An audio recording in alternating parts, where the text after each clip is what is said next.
I like Foxhole. I like it a whole lot. Um, at this point in my life, I put about as many hours into Foxhole as I put into my actual job. So maybe this is a maybe it's a problem, maybe it's a solution. But after this, I'd like to give you the chance to really jump in and try it yourself with some experience to back you up because I've learned quite a bit. Learned quite a bit. Okay, so basically, what I would like to do is split. Well, okay. By the end of this, you will know how you can be most effective on the battlefield. Okay, you'll know. All right. What I'd like to do is I'd like to split these theoretical classes. Now, there are no actual literal classes in Foxhole, besides perhaps Tanker. Maybe that is an established literal class, but everything else is pretty malleable. Okay, but I would split pretty much all players, and in essence, I'm going to be using the term classes, all classes between creation and destruction. Okay, and it shouldn't take too much of an imagination to imagine, what these two camps might pertain. Okay, now, um,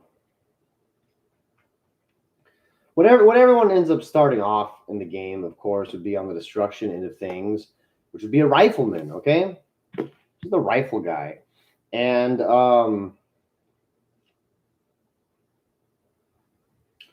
well, it's there's three things I want you to leave here with. All right. First of all, I guess four in total. You know, how to be the most useful trooper on the battlefield. That's the main gist of it. But then there's three little things after that if you don't remember anything I talk about, please remember these things. All right. And so as a rifleman, um, really just always crouch before you shoot. Always crouch. All right, unless you're in cover. All right, there's like trenches and buildings and shit where you don't have to crouch. But look, most of the time, if you can crouch, do it. Okay, if you have the ability to shoot them and crouch, do that. Never ever shoot while you're standing up. All right, just don't do it. Don't shoot while you're standing up.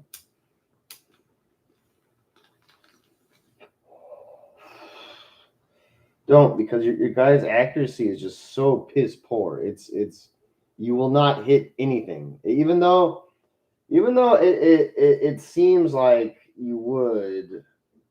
See, look, what I want you to do is untrain yourself from all those years of Call of Duty and Battlefield. Please untrain yourself, because just running into a funnel of bullets, trying to amass a greater funnel of bullets, um, it's childish. It's really childish, and you will find that most riflemen play just like that.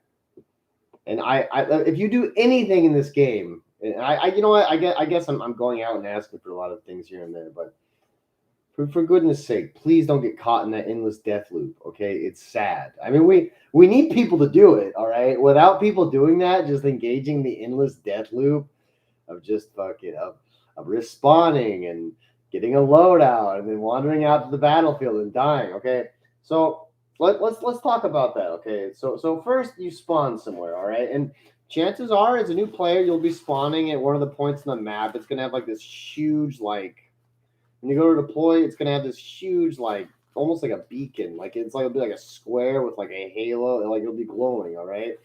You're probably gonna go there, right? You're gonna see a huge player population there.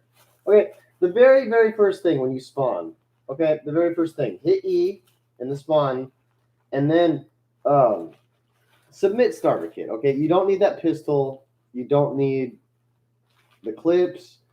You don't need the hammer. All right. If you're a new player, you don't need any of that stuff. All right. If you're a new player, submit all that stuff. There's only a couple things you need. You need a weapon. Okay. I would recommend the Sampo auto rifle if possible. 2 clips. Reload. Make sure you're reloaded. So assign your weapon and then hit R to load the weapon. Okay. Yeah, R to load, which is reload the weapon. Okay, so you have one clip in your rifle, one clip offhand, and then just one bandage. That's all you need. All right. What is that? 4 items total, and here's why it's great. Okay, the time you spend spawning and getting all this stuff ready will be so much less. And I know it's really like there's just all these options. Like wow, I could take one of these. What if I need a mine? What if I just need a mine? And there's room for that down the road. But as a new player, I would definitely recommend just like keeping it super simple. Okay. And there's a lot of reasons why that's great. Okay, first of all, you'll be able to spawn way quicker. All right, if our riflemen are spawning and their riflemen are spawning, and the equipment is, I mean, more or less the same,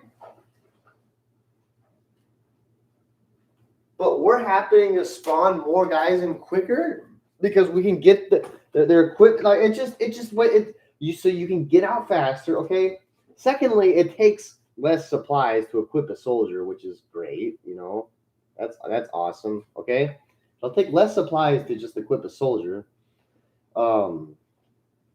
because you know the supplies have to come from somewhere, and we'll get to that. Okay, everything in Foxhole besides like the scrap and the spawning resources, like there's some like basic resources that spawn, but everything else is harvested, created, and delivered by a player. So in essence, you could be wasting a bunch of stuff. Okay.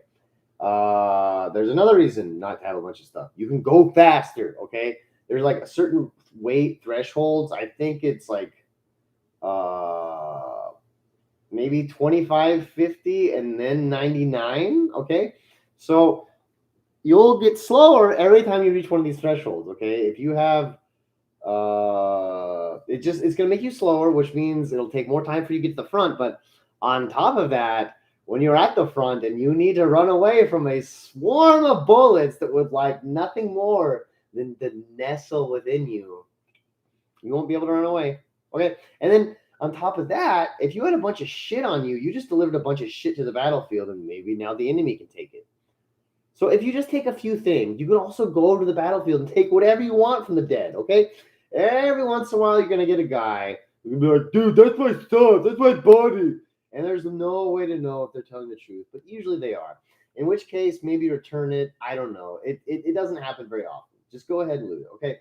So that's the thing. All right. So, and I'm getting into the infantry a bit because while I'm belittling them, they are very important. They're very important. Okay. Here's what I see happening. Okay. Here's what I see happening with most new players. In fact, most players in general. Okay, I just see this happen.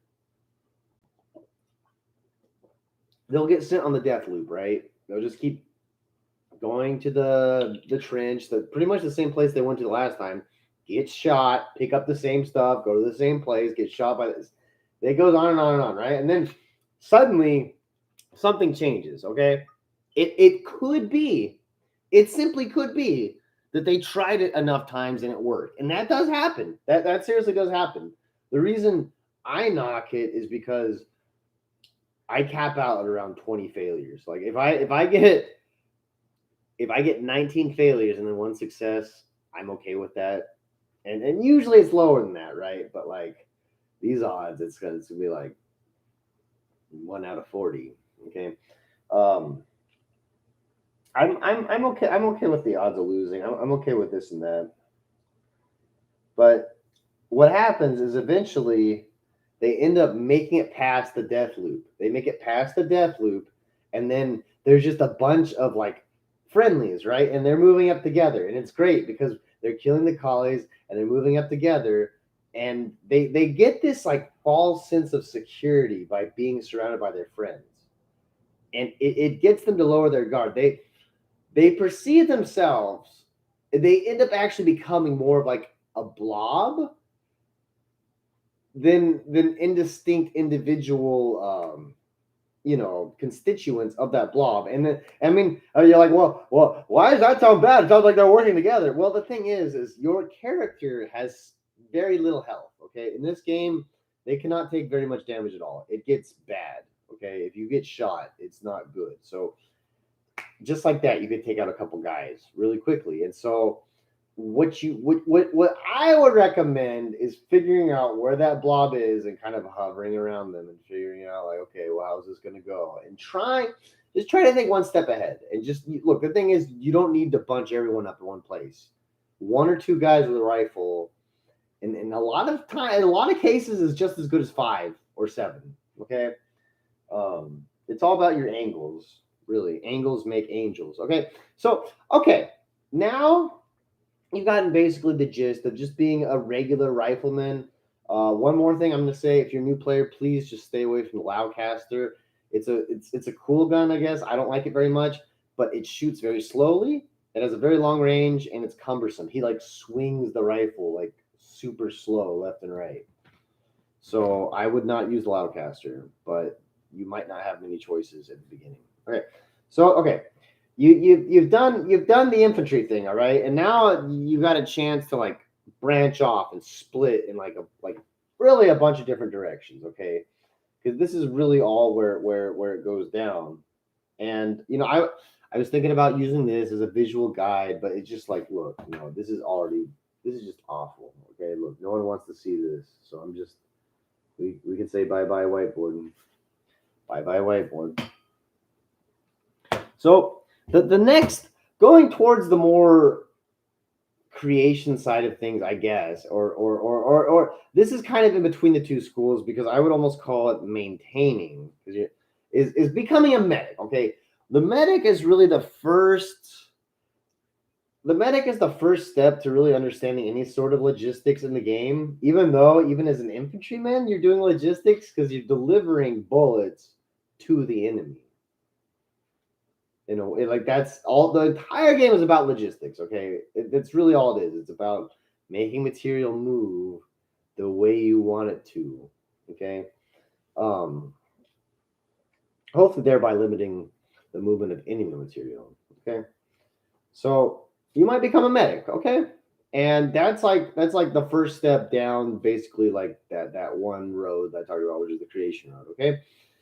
Basically, as a medic, you have to do something which is resource management. Okay, instead of just shooting weapons away, you have to suddenly manage a couple resources, and the most important one being your very own life, because now you're more important in a lot of cases than a lot of regular guys, but not all the time. Okay, and so here's where things get like really silly, and it just gets sillier from here. Is medics have an ego. Okay, they know that they're smarter than the rifle guys, but they don't know anything else about the game. They don't know how it works. So it's like it's the superiority complex they kind of get, but it's so ill placed. And I'm fairly certain I've seen people stay with medic. I think I did medic for a while.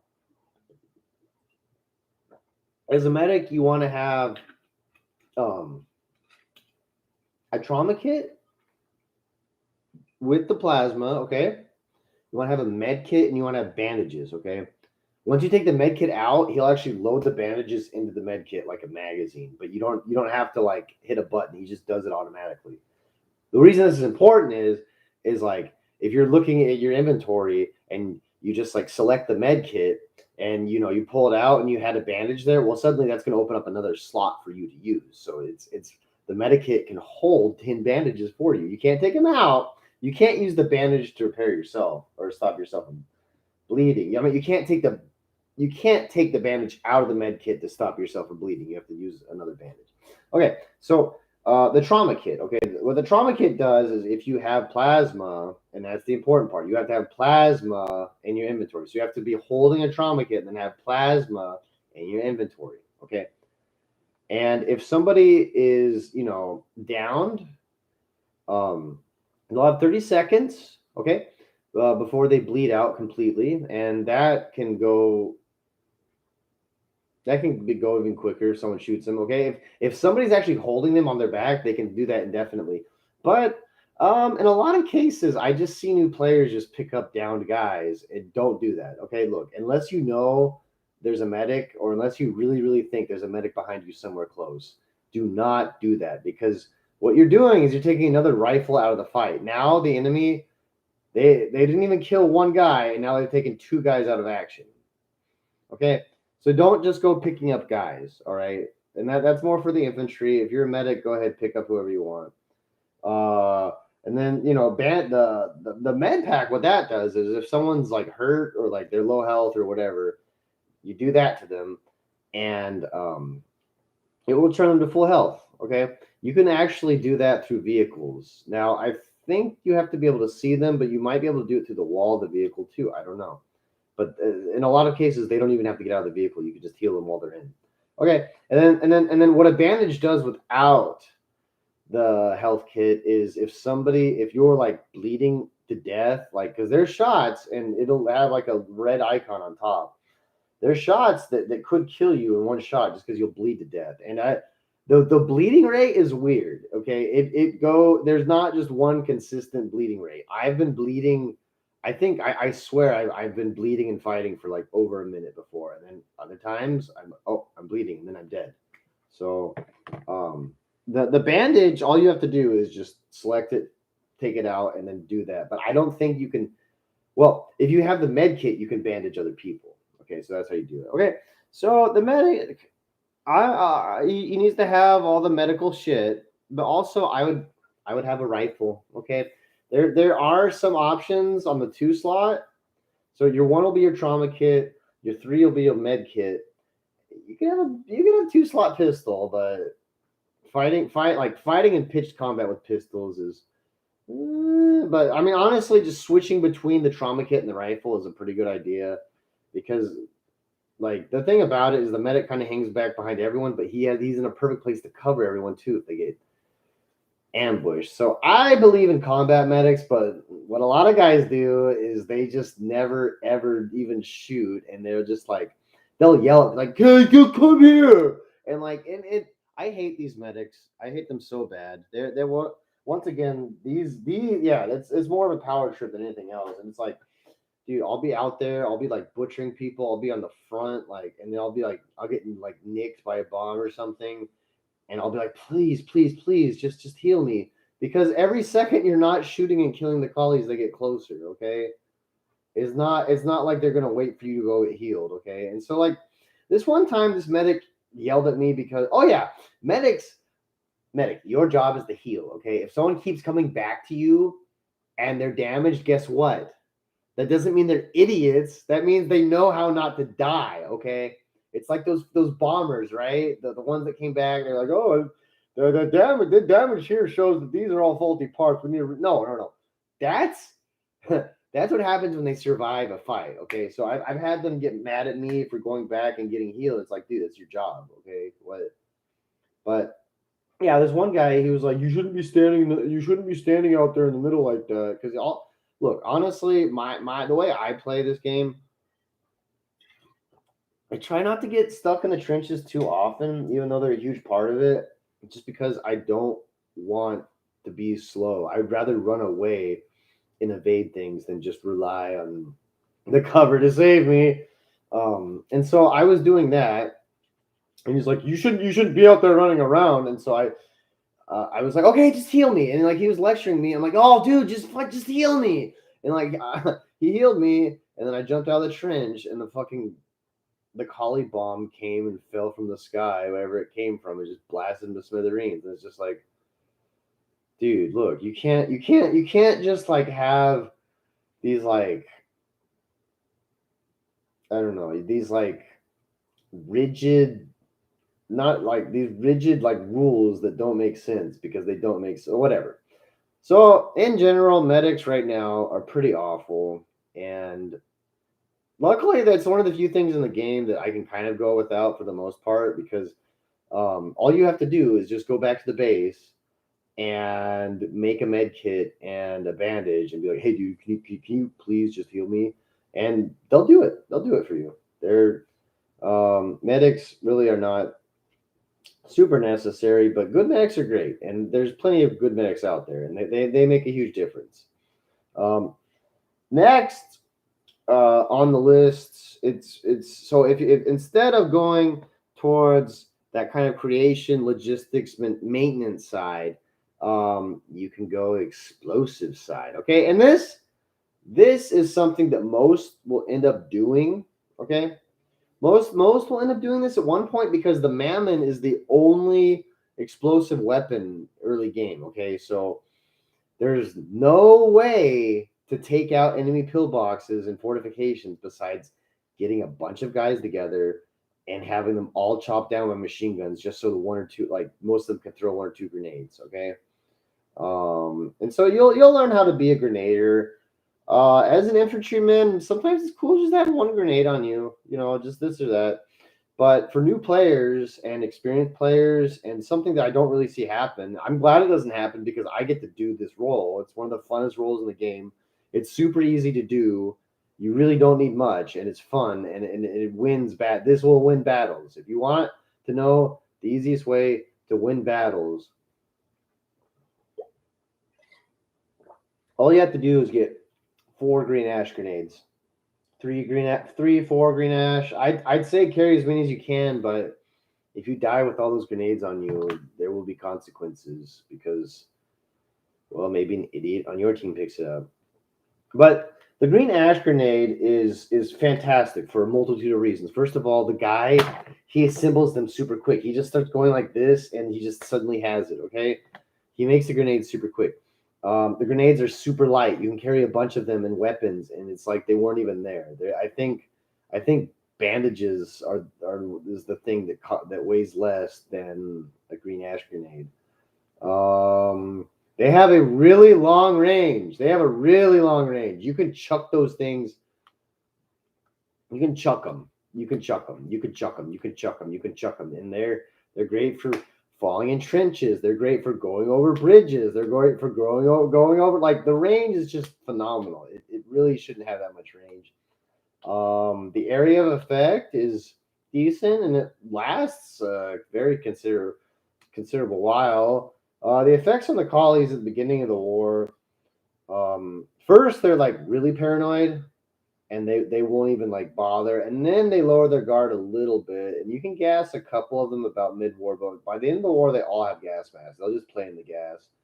Vehicles will still be paranoid, but the thing about gas grenades, and this is huge, is the vehicles don't have like a filtration system or anything like that. They're just relying upon the guys inside. And so if you have 4 guys inside a tank, even if they're sitting just in the cloud, if you can get rid of 4 filters with 1 grenade, great job.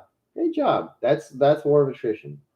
The downside with the gas grenade, and this is pretty sizable, okay? I don't think they were always like this. I swear they weren't always like this.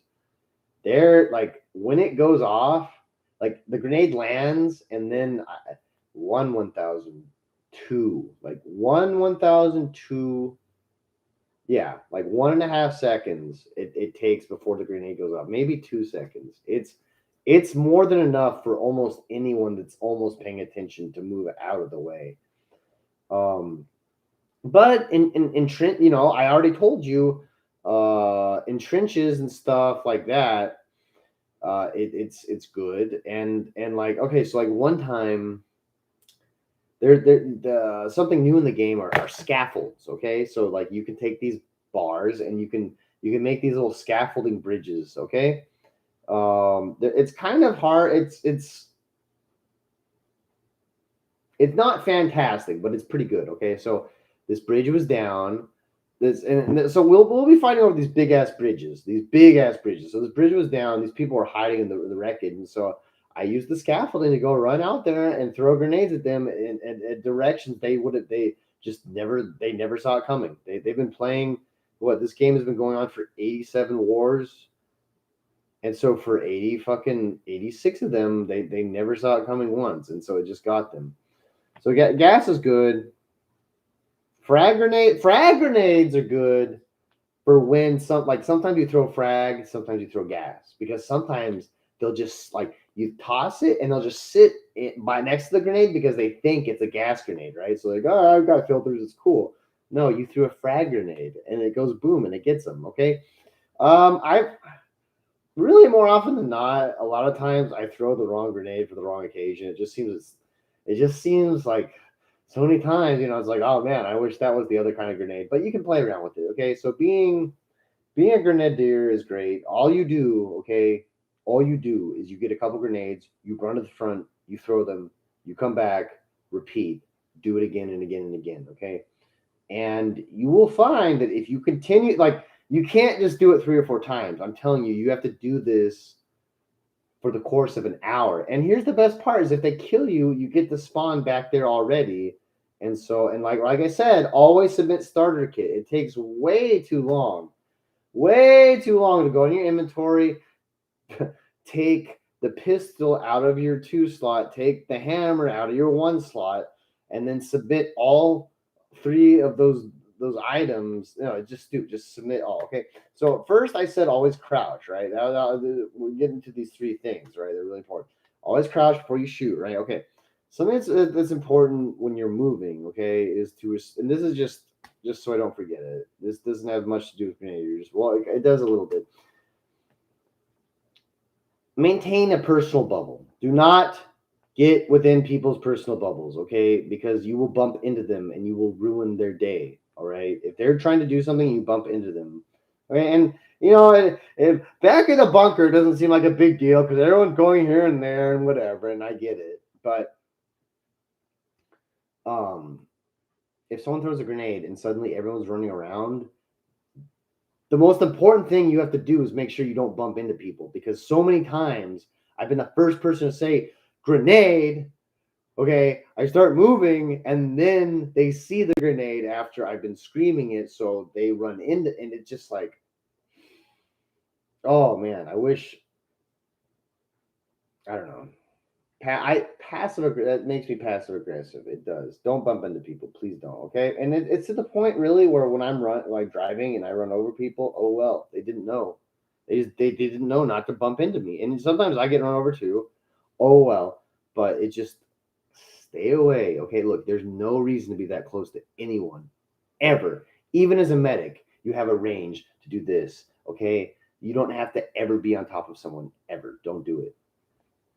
Okay, so now you've got the explosives, you got the medic, you've got the frontline infantry, and well, where do you go from here? Okay, why don't we just take this all the way to the other side of things? All right, so the medic is probably in between destruction and creation, but if the rifleman is like the building block for the destruction chain, then the miner would be the building block for the creation chain. And miner isn't probably the best term for it, because I seldom see people just mining. Usually it's a part of a greater operation. Okay, so I'm just going to try to go through it quickly because the details matter, and I don't want it to sound too complicated. Basically, what you want to do is you want to go to a scrap field, all right? It looks like a little screw on the map, okay? You want to have a truck, all right? Now, there's these like resource trucks. I don't like them very much. Just get a Logi truck, okay? Fill the lodge. So get a hammer and whack the scrap until you get enough scrap to fill the truck up, okay? If you get a sledgehammer, awesome. Good job. If you get the harvesters, that's even better. But that's later down. But by the time the harvesters come out, there really isn't much mining to be done, because it's just one guy that just goes over it all like a vacuum cleaner and just sends it all to the. I don't know why he does it. Maybe he's a clanman. I don't know why, but so okay. So first you start off at the scrap field, and then you take that to the refinery. All right, the refinery looks like a hammer on the map, and honestly, out of all the icons on the map, there's no icon more important than the hammer. Okay, than the refinery. It's like the most precious thing, because it's where industry starts. It's what you need to get anything moving. Okay, typically they're all back towards our main line, but like anything away from the main line is huge. Okay, huge, because then you have so many more possibilities. So you want to go to the scrap field, take it to the hammer, which is the refinery. Okay, then you're going to be taking that scrap and you're going to be converting it to B mats. Okay, you can convert it to E mats too. All right, or you can convert it to fuel. But let's just keep it simple. We'll talk about B mats. Okay, B mats are really important. Okay, they're crucial. It's what you pretty much build everything in the game with, besides attack vehicles and cannons and special weapons. Okay, but B mats for the most part do everything. All right, and so at this point, you have a choice. You can bring the B mats that you made from the refinery to the front line where they will be needed. Okay, the front line always, they have such a thirst for B mats, and if they don't have a thirst for B mats, there's something wrong. There's something incredibly wrong going on. They're not using B mats for some reason. Okay, they use it to repair vehicles. They use it to create structures, to make bridges. It's like it's so fundamental to have it there. Without, it's basically the lifeblood. Okay, so you could just take them there, or you could take your B mats to a factory and make stuff there with it. And you can figure out how factories work. Okay, so just in recap. Okay, you want to have a truck. Okay, you want to have a Logi truck. You want to get all the scrap you can, put it in the truck, take the truck to the refinery, and make B mats with that. Okay. Then after it's done making those B mats, you go back to the refinery, take the B mats to the factory, and you can make whatever you want. Okay. The best way to figure out what you like. For example, I know which items I like, and so I kind of just make those a lot of times. Like honestly, like I'm like, okay, these are cool. I like these, and I mean, hey, you guys are getting free shit. Okay, if it's not your favorite shit, it's my favorite shit, and that does sound really bad. But if you want to be a good sport, and I mean, I do this the second one more than I do the first one. I do the first one if there's just there isn't a huge demand, but you want to find a front line close to this like industry area that you can support continuously. Okay, and you want to figure out what they need. Do they need bullets? You can go on the map and you can just hover over it and see different stuff. And a lot of times they'll ask you for stuff. They'll just say on the list, like on the map, there'll be a Logi list. So you can do that. And so Logi is really important because, like I said, every single bullet in this game was made and then delivered by a player after, of course, the raw material was extracted.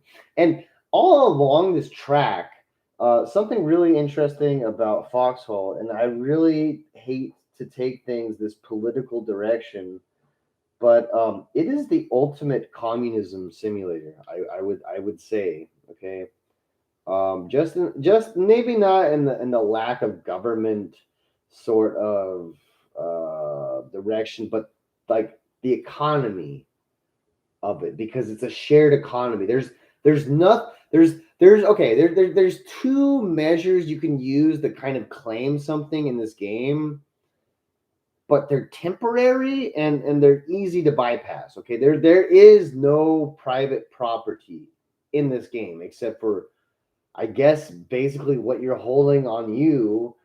um I guess that's what would be, if you're driving it, if you're holding it, it's yours, but everything else is free game. All right, and so there are permissions, of course, on like in the factory, like you could say like, oh, this is my personal supply, but then it actually ends up going into the public supply if it sits there too long, and this could be over the course of like days. So it's not like, okay, but essentially, um I can get by just by basically stealing whatever I need to make what I need. That's, at this point, there's enough resources in the war that people don't really mind that things just go missing. But that's kind of the point. In a lot of these instances, there's people that will just stock like these storage depots and these seaports with just stuff. They'll just throw a bunch of stuff, and it's for guys like me to go take it and use it, even if I fuck it all up and just go take more.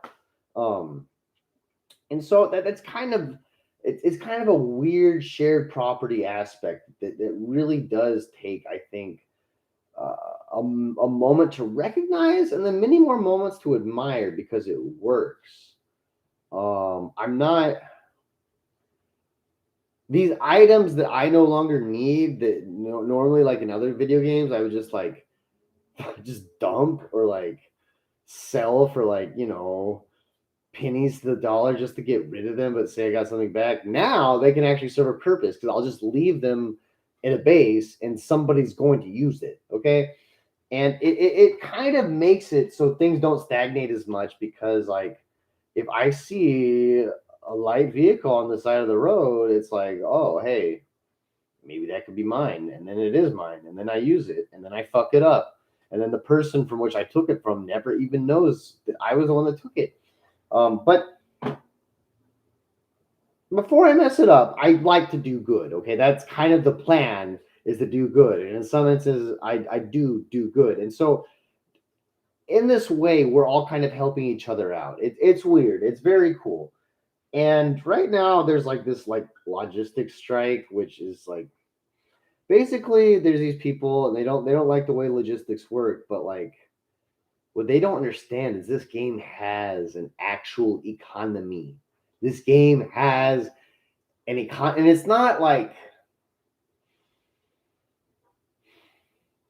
World of Warcraft where you go to the marketplace and it's like, oh wow, this armor has a value of 2 million poo poo pee pee. It's like because that is not fluid.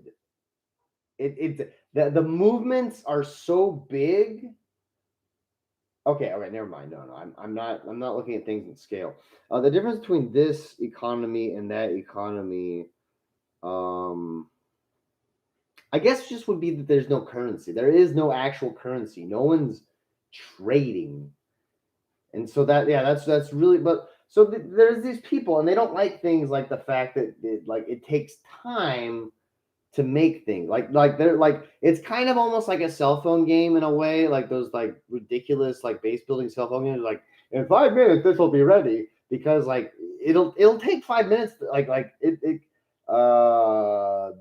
these garrison supplies could take me 40 minutes to build. Okay, and I could see how I could draw that, but what they don't understand is this time is the resource. Okay, it's another resource that has to be managed, and when you make something scarce on our side, it'll also be scarce on that side. Okay, so if you want something super convenient, if you want something that just oh okay yeah, it's just like shake and bake cookies, it's gonna be done. Do you really want some idiot who just jumped on the game to make 700 machine guns because all he has to do is click a button and he had the resources? And so this time delay, and I feel like it's the younger ones that really don't like this, is really killing them because they don't have that like that appreciation of time beyond TikTok time. So they don't have any time management skills.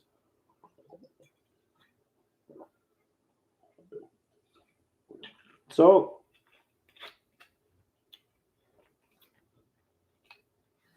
the next track on the creation scale, and yeah, we're probably going to exhaust the creation list before we go through the destruction list because the destruction list goes on for quite some time, as you can imagine. Okay, yeah, we got the B mats delivered to the front. What do you do with them? What do you even do with them? Okay.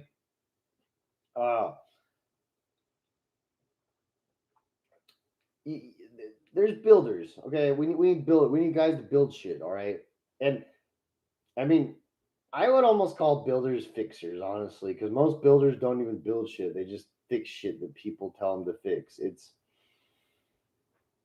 It's kind of demeaning almost the lack of freedom that builders have because all you're doing is just whacking damaged things or you're whacking blueprints while some genius set up the whole base. But long and the short of it with building, first of all, you want to get a construction vehicle. All right, you need to go to a relic base or a town base. Okay, one of those two. Okay, 100 B-bats. Build a construction vehicle. Okay, construction vehicle is kind of quick. It has a little bit of armor. I think it has just a little bit more, maybe than the trucks. Maybe the same. I don't know. But you need that and 100 B mats, and you want to make a bunker base, okay? But before you even do that, you want to have a shovel, all right? And you want to make a 2x3 bunker, okay? And you want to make it off the road, okay, by about the width of like 2 lodges, 1.5 lodges, 2 lodges, okay? That way, when the CV comes through, so when you're in the CV, you're gonna want to go. You basically want to face one of the inner hexes, and then you hit Z, you jump in the side seat, you right click, left click, okay, or sorry, whatever. Okay, look, you hit F, go to upgrade mode, hit E, select the bunker base, and then right click, left click on the bunker base with the fucking drill thing, okay? And that's how you make a bunker base. And that's all confusing, and honestly, I didn't explain it too well. But basically, you want to have a shovel to make trenches and bunkers, and then you want to have a hammer to upgrade the trenches and bunkers, okay? With a hammer, you hit F to turn to upgrade mode, and then you hit E on a specific segment or of the trench or the bunker to upgrade it, okay? And it's a bit technical, but I'm play around with it, try it out. I built a bunker base, and it was right in the front, and for like we actually held for like a couple days, so it was very rewarding designing my very own bunker base, and then pitting it against the enemy, and then having like my friendly players run around it and defend. And it was super cool because basically, look, there's kind of meta for the way bunker bases work, and it makes a lot of sense. You want to have an anti-personnel bunker and then an anti-tank bunker, and you want to have them just checkered like that, okay? That way there's no blind spots, because all it takes is okay, look, the infantry can run up to the anti-tank bunker, and tanks can run up to the anti-infantry bunker, okay? But I've been on quite a few losing defenses, and I'll tell you this: it sucks defending bases. It sucks defending bases that only have one layer of defense in any given point, because once that's gone, it's just gone. Okay, bases can't move. So instead of that mobility, you have to be able to just already have a whole nother line of shit behind the shit up front. And that's kind of the trick, is making that layered defense. So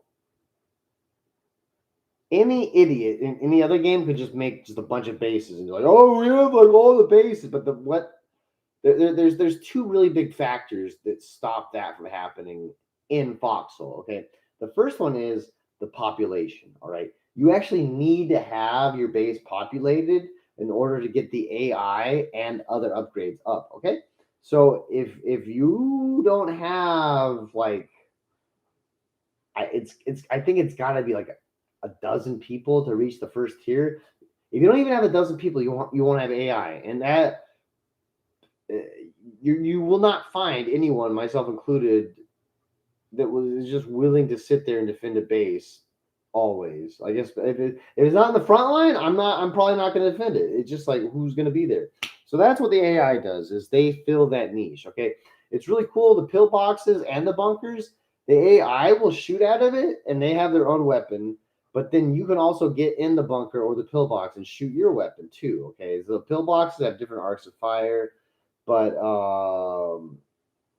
you can just like walk up to them at any point and jump in. Just be careful, because where you jump in is where you jump out. So like, if you run to your pillbox from an enemy, right? Like you're running away from the enemy's behind you, and then you go to the pillbox and you hit Q, all right?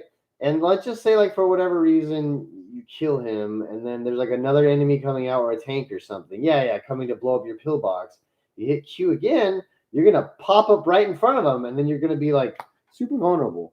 So just make sure you know where you're going to end up leaving, and that's where you want to leave with the pillboxes. With the bunkers, you have to be underneath them to get in, okay? And this makes an issue because those trenches are always the first thing to go. And these assaults, first thing to go. So you end up blocking off access to the garrison, the rifle garrison. I call it a bunker. And this is a problem because the AI is not as smart as a player. It doesn't have nearly as much range. Um, and you can kind of just like you can compensate for whatever weapon the thing doesn't have. So there's a lot of reasons to be in the garrison. Um, I guess a hybridized kind of approach between this kind of like the experience of a builder and the tenacity of infantry is one of my favorite classes in the game. And I would tell you probably don't do this unless you know how to play this game. But there's this guy that I sometimes play as, and I just call him the defender. Okay, he has a big ass machine gun. He has an anti tank option, and then he has another. He has another. Basically, he is just has all sorts of guns and shit. He's just decked out. Okay, two gas masks. Two. Okay, you want to have two gas masks with two filters. What you do is so this would take 4 slots, right? So that gas mask, filter, filter. But what you do is you put on the first gas mask, and that combines the first gas mask with the first filter, and then you put on the second gas mask and the second. He doesn't put them on over each, but it switches. Okay, so you go from taking 4 slots to taking one because he's wearing the first gas mask and the first filter, then the second gas mask and the second filter are just in your inventory combined. Okay, so there's that, and what that allows you to do is if you're being gassed and you know you're going to run out of filter because you can check it in your inventory, you can just switch masks, and he does it instantaneously. You don't have to worry about him like accidentally like breathing in the green gas and getting asthma from that. It's not going to happen. So he has that, but basically what you want to do is you want to find a garrison, usually a rifle garrison, with a demand like a very commanding view. I mean, usually you want to be at the front line of the defense. This is not like something to be cowering in the back line with.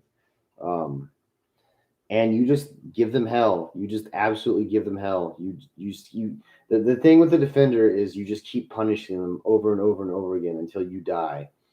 Um, because there is no like so you can't get into a vehicle while you're over encumbered, but with when you're in defenses, it doesn't matter your encumbering race. You could have as much shit as you could possibly hold, and so you can just basically just wage your own war.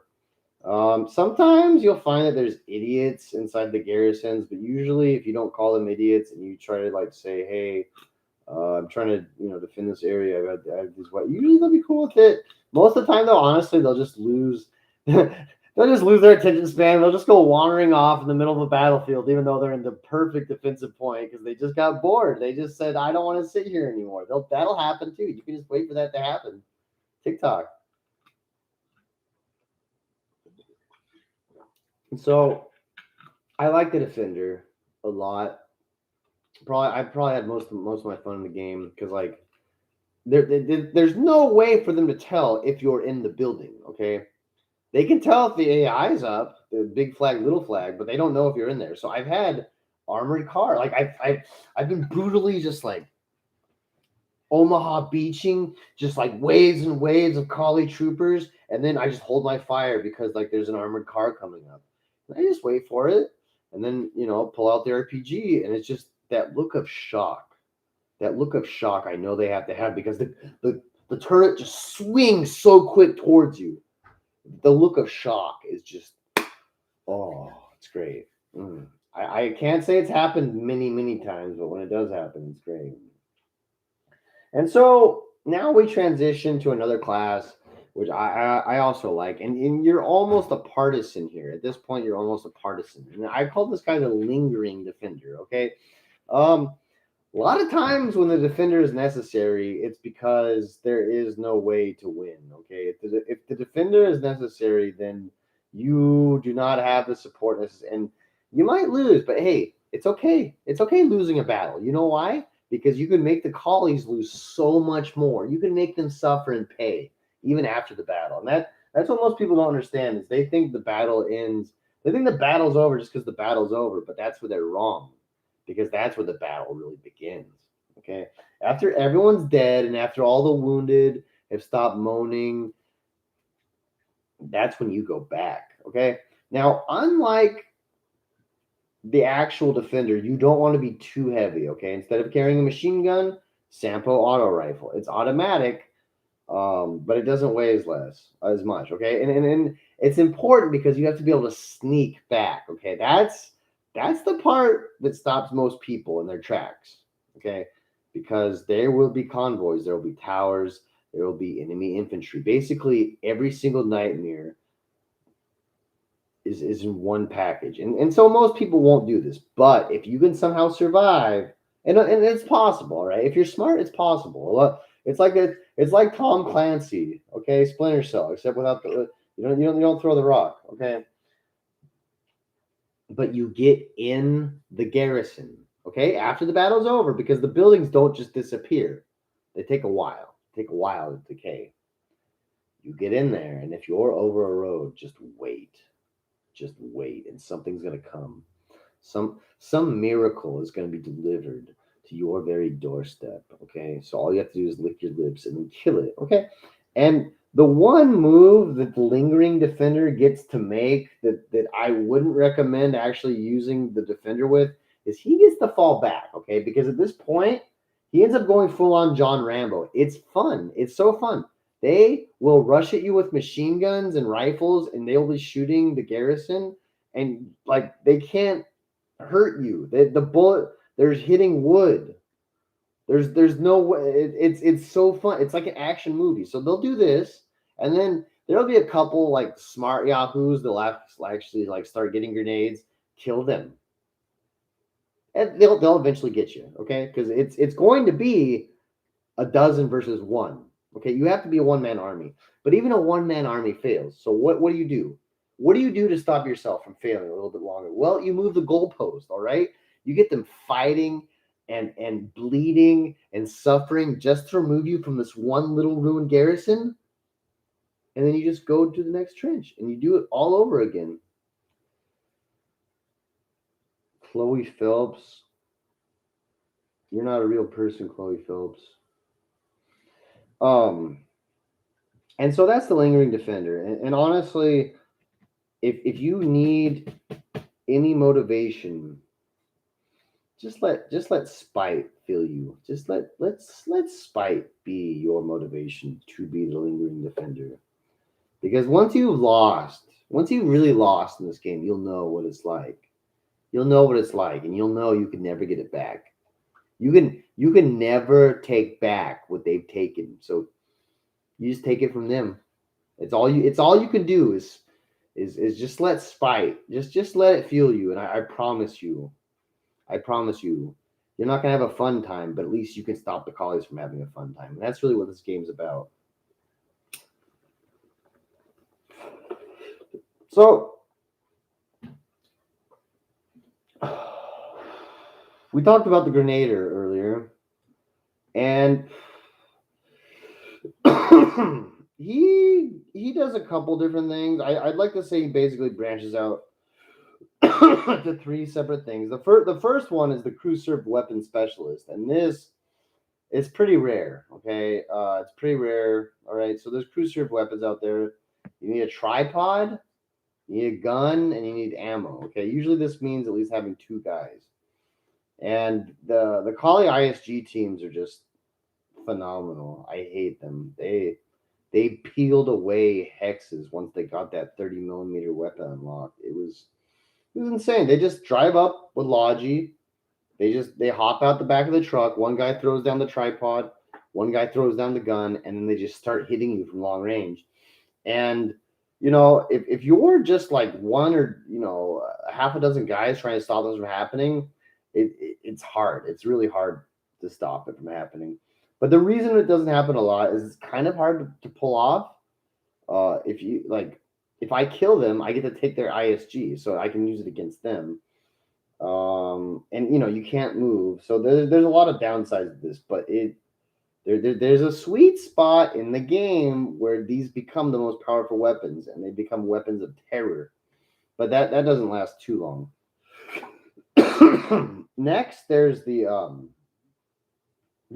launcher specialist, and I would only say that really Callahan has the only launcher specialist because we have the only actual launcher. We have an RPG, and that thing's so fun. The coolest thing about it is he doesn't have to like square in with the sight at all. He's just always aiming it. He goes really slow, but he's always aiming it. So if the collies are giving you trouble and they don't like you blowing up their shit, you can blow them up pretty easy. It's pretty great. The collies don't have that, but honestly, they have something better. I think it's called an Ink Fist. It's like a Panzerfaust. It's just a one-shot rocket launcher, and it's so fucking. Oh, it's so good. It's so good because they all have one. I've seen vehicles get plummeted, hit by three at once, and I swear they didn't see him cut. It wasn't like it was even planned. It was just three guys happened to just have the launcher. And so, in a way, I'm envious, but I know the colors like that. You don't see too many launcher guys. I did it. There's just a lot of downsides to it, including just limited amount of ammo. Because like I can't even carry a second gun when I have the launcher with me, and mainly just because like if things are going bad, I want to run away. I do not want to give the collies a chance to kill me. I would gladly let everyone around me die just so I could get the launcher from being in enemy hands because they can't make them. And then kind of from all this like ordnance kind of area, it either branches off from the grenadier or the mounted the crew served weapons specialist. But there's artillery, okay? The Call of the Artillery is horrifying because they work in a combined arms doctrine, okay? It's the artillery will be firing for hours, okay? It's so bad that it's almost enough to defeat us. That itself has the chance of just like, oh, we just ran out of shit to repair the base with. We're dead. Um, that could happen. Our artillery guys, I don't know what they do. I think that it might be that we just put everything into the storm cannons. I don't see them. I don't see their results. I don't I don't know what's going on there. I talked to a clan like last like 2 wars ago, and they had like a whole they had like crates and crates and crates and crates of 120s and all sorts of shit, but I never saw it fired. I don't know what they fucking do with it. I don't know what they do with it. But if they were gonna do something with it, and I've been with them before, it was actually like 3, 4 wars ago. Um, what you need, all right, first of all, you have at least two guys, the bare minimum, on the piece, and that will help you with the azimuth and the range. Okay, but like once one of them gets off, the other one can do half the shit. So it basically you could run like two guns with two guys, but you would need to share one guy to, so it's about a one guy to one gun ratio, better for more, but then you have to have loaders, and the loaders um they load the cannon, so it's about like two guys to each gun, I would say. Actually, a loader, someone to actually aim it and fire it, and then the most important part, and the part that I just even when I see this thing happening and working, where it fails absolutely, is that dadgum spotter. That dadgum spotter. Okay, first of all, he's not infantry, so he hasn't been fighting up there. He doesn't know what's going on. He's just like a random guy sent into the middle of the battlefield, expected to know what's going on. And of course, he doesn't want to die because he'll look weird in front of the artillery guys. So he's going to be a coward. And what this comes down to is basically he'll end up deciding to hit the first target he can see. instead of the priority target, because there's like cliffs and rocks and there's shit that the artillery can get that we just can't even reach, but they're hitting the shit that we can see, that we like. And so it's target priority, really. I'm telling you, the spotters have terrible target priority because it just doesn't seem like they've spent any time on the front line. And time again, you know, I'm in the rear and I'm listening to these guys trying to talk their spotter, and it's just like this confusion. And it's just like, hey, dude, look, I know where it is. I know where the target is. Can I just go? Can I just do it? And sometimes they're like, yeah. Why don't you just do that? And it just like, the spotters suck. Spotters suck so bad. Okay, so that's artillery, and then really, yeah, the next class, and we're getting towards the end of this. Is the tanker. I'm sure basically at this point, anyone that's listening to me that has played the game even once will start like vehemently screaming and yelling, and I might need to buy them a new computer screen because I'm not gonna get it 100%. All right, true or correct, because this is easily the most refined and defined part of the game. In fact, fuck it, you can figure it out. But basically, they want you to wear the tanker kit. They want you to have a bunch of filters and gas masks. What I want you to do is have a bunch of B-mats on you and a hammer. I don't know. I might just get into tanking all on its own video. In fact, that seems wise. That seems wise because the game takes on an exponentially higher level of intricacy once you include a second person in your operations. And maybe this would be like this would I would have brought this up with the crew serve weapon and the artillery, but those are both static things. Once you add this movement dynamic, that's what makes it so. Yeah, I am definitely going to go into vehicles in general without even touching on this because it's a sore spot for me. But ultimately it's bittersweet in the end. Okay, it's bittersweet in the end. So finally, there's a class that I think it takes the highest amount of understanding in the game to do, because basically you have to know how Logi works, and you have to know how to be an incredible infantryman. Okay, and in the last class, and I don't really like this word, is partisan. I would just call it bastard, really, because like partisan implies that there's just like one thing that you kind of do, but honestly, it's basically just being anything except those classes I brought up before. Okay, it's doing anything besides that. It's running interference. It's scouting. It's destroying enemy towers. It's clipping enemy logi lines. Basically, and so what got me doing this? All right, and this is one of my favorite Foxhole stories, even though it doesn't sound great. Is I was running Logi, okay? I was running it for a while. I was running it in the hours where there was a low population, and I got hit by partisans, man. I got hit by partisans, okay? So what do? They take my resources from the back of my truck and they build like a little fortification at the border of the hexes, okay? And this game is huge, all right? A hex is basically like a battlefield map, okay? And there's like, I don't know, 4 dozen of them at least. Um,